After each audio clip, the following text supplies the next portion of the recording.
At this point, we've seen some pictures of the type of figures we want to make. How do we want to visualize the results of our regressions? In order to make any of those figures, the first thing we need to do are run the regressions and extract the coefficients, the standard errors, the p-values, right? If we extract that information, then we can move on to our next data visualization training where we actually make the pictures. So this is really focused on that: run regressions, extract the key information that we're going to need to plot. So this is divided into two videos. The first one, we're going to sort of set it up and run the regressions. I'll actually make a regression table of them. And then in the second video, we'll pull out those pieces of information and put it into a nice sort of mini data set of coefficients and standard errors and p-values that's all kind of set up nicely and optimally for figure creation. Okay, so this script starts out, with a header. It starts out with clearing out all the junk in the environment. It starts with loading in the packages we're going to use, set my working directory, and I'm going to load in, out of our training data folder, I'm going to load in our power sharing data with a bunch of control variables that go with that.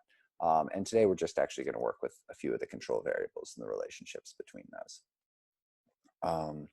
In particular, we're just going to run a toy model of the resource curse, right? So we're going to look at the relationship between wealth, and in particular between natural resource rents and regime type, right? If you are a wealthier country, are you more likely to be democratic? And if you have a lot of oil income or a lot of income from mining or other natural resources, does that generate a lower probability of being in democracy, right? So we're sort of looking at those correlations in some big country year panel data. Okay, so we're going to run 6 regressions here today and save each one as its own object, right? So we're going to create 6 objects that have the full output of regressions. This is exactly how you'd run the code before you make a table. So we're sort of going to do everything up through making a table, and then we'll switch to what do you do differently to also enable you to make some beautiful pictures.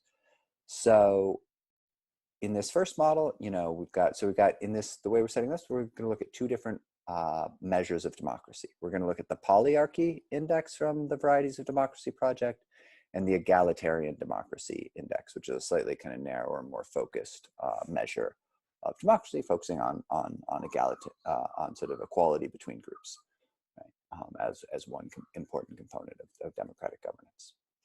And the independent variables we're going to work with in the first model, we're just going to run a simple 2-variable regression where the independent variable is natural resource rents as a share of GDP. And in the second model, we'll also just run a 2-variable model, but the predictor will be wealth, or the natural log of GDP per capita. And then we'll put those 2 independent variables in the model together. So that'll give us three models predicting the polyarchy index, and then we'll run those same 3 models, but swapping out the dependent variable and predicting egalitarian democracy. So, create those 6 objects, run those 6 regressions, right? And now I'm just, to make my life a little bit easier, I'm just going to create 2 very small lists or very small vectors that just have a couple of labels in them.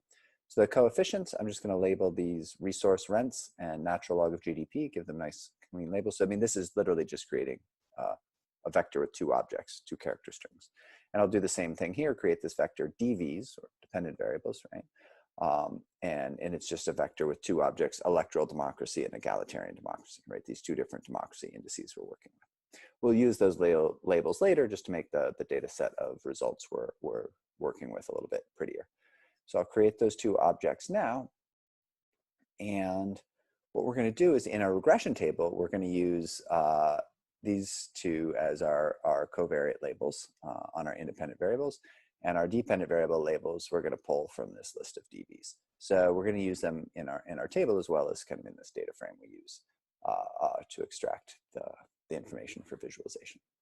So you've seen Stargazer code like this before, right? Just listing out the 6 different regressions that we want to stick together into our table.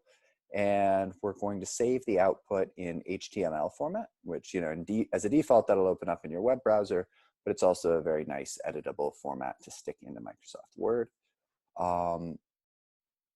Okay, and I'm sticking it in the training output folder, and I'm going to call it democracy regressions, democracy regs. All right, so let's run that Stargazer code, stick these things all into a table, and here we'll go take a look at that at that table, right? And okay, so this is a perfectly civilized regression table. We've got 6 models, right?